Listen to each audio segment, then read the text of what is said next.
രാജേഷ്, ഇന്നലെ താങ്കൾ വെല്ലുവിളിച്ചിരുന്നു ആരാണ് ആ നേതാവ് എന്നുള്ളത്. അതിപ്പോൾ വെളിപ്പെടുത്തിയിരിക്കുന്നത് അല്ലെങ്കിൽ അത് പറഞ്ഞു വെക്കുന്നത് കെ സുധാകരനാണ്. ഇ.പി. ജയരാജന്റെ പേരാണ് അദ്ദേഹം പറയുന്നത്. എന്താണ് പ്രതികരണം? അല്ല, കെ സുധാകരൻ ഉന്നയിക്കുന്ന കാര്യങ്ങൾ എന്തെങ്കിലും വസ്തുതയുണ്ട് എന്ന് ഞാൻ കരുതുന്നില്ല. CPM ആരെയും വിലക്കെടുക്കാൻ BJP കഴിയില്ല. തെരഞ്ഞെടുപ്പ് അടുത്ത ഘട്ടത്തിൽ അദ്ദേഹം കടുത്ത ജനങ്ങളിൽ നിന്ന് വലിയ പ്രതിഷേധമാണ് അദ്ദേഹം നേരിട്ടുകൊണ്ടിരിക്കുന്നത്. കാരണം 5 വർഷം MP എന്ന അദ്ദേഹത്തിന് ഒന്നും ചെയ്യാൻ കഴിഞ്ഞിട്ടില്ല. മാത്രമല്ല, പരോക്ഷമായി പലപ്പോഴും RSS ന്യായീകരിക്കുന്ന സമീപനം അദ്ദേഹം സ്വീകരിച്ചിട്ടുണ്ട്. ഇത് ന്യൂനപക്ഷ ജനവിഭാഗങ്ങൾക്കിടയിൽ കടുത്ത എതിർപ്പ് ക്ഷണിച്ചു വരുത്തിയിട്ടുണ്ട്. ഇത്തരമൊരു സാഹചര്യത്തിൽ അദ്ദേഹം വളരെ ബോധപൂർവ്വം ഉന്നയിച്ച ഒരു ആരോപണം എന്നതിലുപരി ഇതിലെന്തെങ്കിലും ഒരു ഞാൻ കാണുന്നില്ല. രാജേഷ്, അതിനോട് ചേർത്ത് അദ്ദേഹം പറയുന്നത് CPM-ൽ ജയരാജൻ അസ്വസ്ഥനാണ്, അത് തന്റെ പല അടുപ്പക്കാരോടും പറഞ്ഞിട്ടുണ്ട്, ഗവർണർ സ്ഥാനമൊക്കെയാണ് അദ്ദേഹം ലക്ഷ്യം വെക്കുന്നത് എന്നാണ്. അല്ല, KPCCയുടെ ഫണ്ട് തിരിമറിയെ സംബന്ധിച്ച് ഇന്നലെ ഓഡിയോ പുറത്തു വന്നല്ലോ. VD സതീശൻ കണക്ക് ചോദിക്കുകയല്ലേ ആ ചാലഞ്ച് ഫണ്ടിനെ കുറിച്ച്. ആ കണക്ക് ചോദിച്ചപ്പോ അസ്വസ്ഥനാവില്ലേ അദ്ദേഹം? KPCC ഭാരവാഹി യോഗത്തിൽ നടന്ന ഒരു രഹസ്യ ചർച്ച, അതിന്റെ ഓഡിയോ ക്ലിപ്പിംഗ് എങ്ങനെ പുറത്തു വന്നിരിക്കുന്നത്? അപ്പോൾ KPCC പ്രസിഡന്റായ സുധാകരനെതിരായിട്ടുള്ള ഒരു നീക്കം കോൺഗ്രസിൽ ശക്തമായി നടക്കുന്നുണ്ട്. അത് പ്രതിപക്ഷ നേതാവിന്റെ കൂടി അറിവും സമ്മതത്തോടും കൂടിയാണ് എന്ന് ന്യായമായും സംശയിച്ചാൽ തെറ്റു പറയാൻ വേണ്ടി പറ്റില്ല.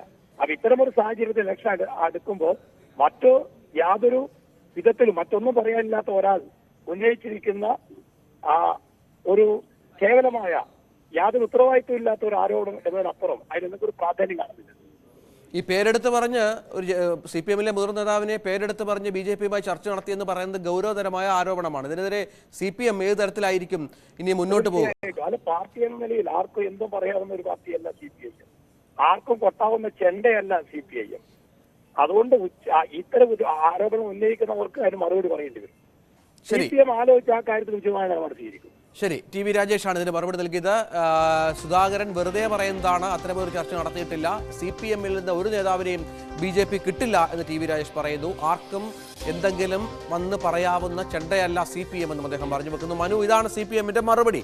പക്ഷേ ഗൗരവതരമാണ് കാര്യങ്ങൾ. കാരണം ജയരാജന്റെ പേരെടുത്ത് പറഞ്ഞ സുധാകരൻ ഈ വിഷയത്തിൽ ശോഭാ സുരേന്ദ്രൻ അത്രയും കടുപ്പിച്ചില്ല.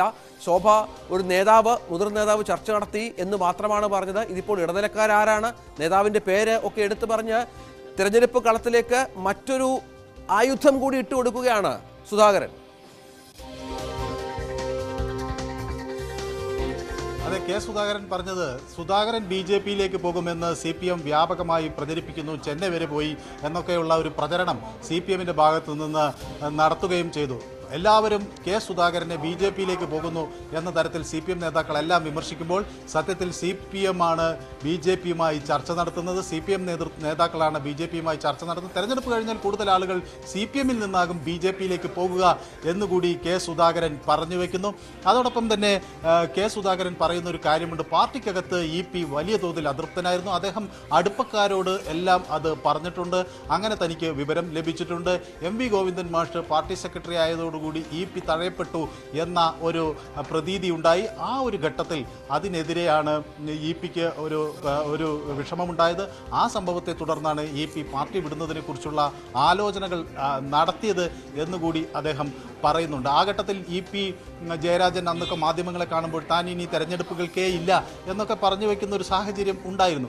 അപ്പോൾ അതൊക്കെ കൂട്ടി വായിക്കാനൊക്കെയുള്ള ഒരു സാന്ദർഭിക സാഹചര്യം കൂടി ഒരുക്കുകയാണ് ഈ കെ സുധാകരൻ.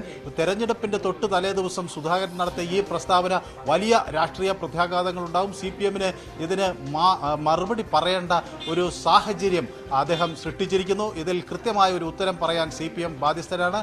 മാത്രമല്ല, നാളിതുവരെ ഈ വിഷയത്തെ സംബന്ധിച്ച് EP ജയരാജനും പലരും അദ്ദേഹത്തെ സമീപിച്ചെങ്കിലും മാധ്യമങ്ങളൊക്കെ സമീപിച്ചെങ്കിലും അതിനെക്കുറിച്ച് പറയാനില്ല, ഒന്നും പ്രതികരിക്കാനില്ല എന്നൊരു നിലപാടാണ് സ്വീകരിച്ചിരുന്നത്. ഏതായാലും EP ജയരാജന് ഇപ്പോൾ ഇത് പറയേണ്ട ഒരു സാഹചര്യം വന്നിരിക്കുന്നു. നിലപാടെന്ത് എന്ന് വ്യക്തമാക്കേണ്ട ഒരു സാഹചര്യം അദ്ദേഹത്തിന് ഉണ്ടായിരിക്കുന്നു എന്നതാണ് ഇതിൽ ഏറ്റവും ശ്രദ്ധേയമായ കാര്യം. കണ്ണൂരിൽ വലിയ തെരഞ്ഞെടുപ്പ് പോരാട്ടം ആണ് നടക്കുന്നത്. മുഖ്യമന്ത്രി തന്നെയാണ് ഇതിൽ